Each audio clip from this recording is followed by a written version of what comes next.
That's when I found Michael Bublé and Josh Groban and Bocelli, and we had this great run of this music that was not top 40, but we were selling tons and tons of CDs. And you've gotten a lot of things right. Explain to me, I Will Always Love You was, up until the moment, exclusively viewed as a Dolly Parton song. And then you told Whitney that she had to record that song. Why? You were there. Yeah, I was there that day. As a teenager, right? I couldn't believe Were you a teenager? I was 16 years old. I put off my driver's test to be with you at the Hit Factory in New York City. I mean, we had battled about what song that would be the big love song, and the song we had wasn't working, and I was just like praying that we could find something else. And then I Will Always Love You came along, and it was one of those moments where I just heard the song, and I immediately knew how to Whitneyfy it and make it Whitney's own. And I presented her with a demo with the big boom and the thing and all that stuff. Yeah, the boom and I moment, I call it, right? Boom and I. And she loved it, and we loved it, and obviously the world loved it, and it's #1 for 14 weeks, I think, or 16 weeks. Yeah, that was a bullseye. But then you got telling Céline that My Heart Will Go On would ruin her career. That's a swing and a miss, David. Yeah. But my theory about that is that if you're going to be wrong, you got to be wrong big. Big, yeah. And if you're right, you got to be right big. So telling Whitney to do I Will Always Love You was a big right.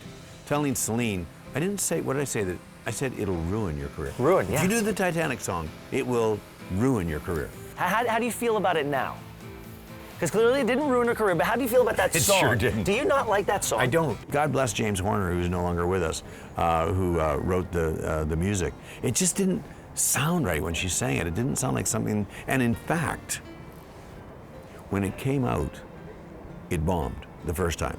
Really? Yeah. I don't remember. So that. I was like going, I told you. I was feeling pretty good. Yeah. But when that movie came out, all bets were off. Yeah. The song like boom. And it's her signature song. Yeah. And so if people are talking to me on an airplane or something, like, what do you do? And blah, blah, blah, it gets around to like, oh, well, anything I've ever heard of? And I go like, well, you know, maybe it was Whitney, Bublé, whatever, and Céline, and oh, I love that Titanic song. Then I have to tell them I didn't do that song. Then they think I'm just lying about everything. Is it true that you actually produced some tracks for Whitney for a comeback album? I did, and the album actually came out. I did a song called I Didn't Know My Own Strength, and it was written by Diane Warren. And the lyric is so right on for Whitney at that point in her life. This was maybe 6 months or a year before she died. And the lyric was so great, but Ben, I tried for 4 days to get a vocal out of her. Yeah.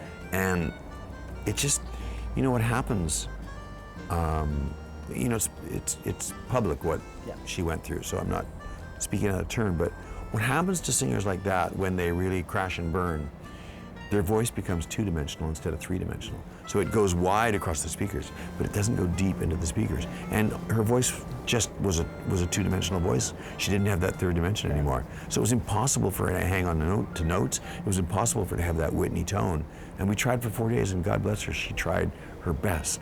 And she came in every day and goes, oh, my throat's a little thing, and you know, but it just wasn't there. So have you heard the new Whitney song that she did, the Kygo? So what do you think of that? You mean the Steve Winwood, Higher Oh yeah, my Higher Love. God, I think it's incredible. Isn't it fantastic? But that's like 20-year-old vocal, right? Right, he's a 20-year-old vocal. Yeah. I just interviewed him. He's a tremendous talent. Got me thinking that, you know, I heard a story that you might work with Drake. Is that true?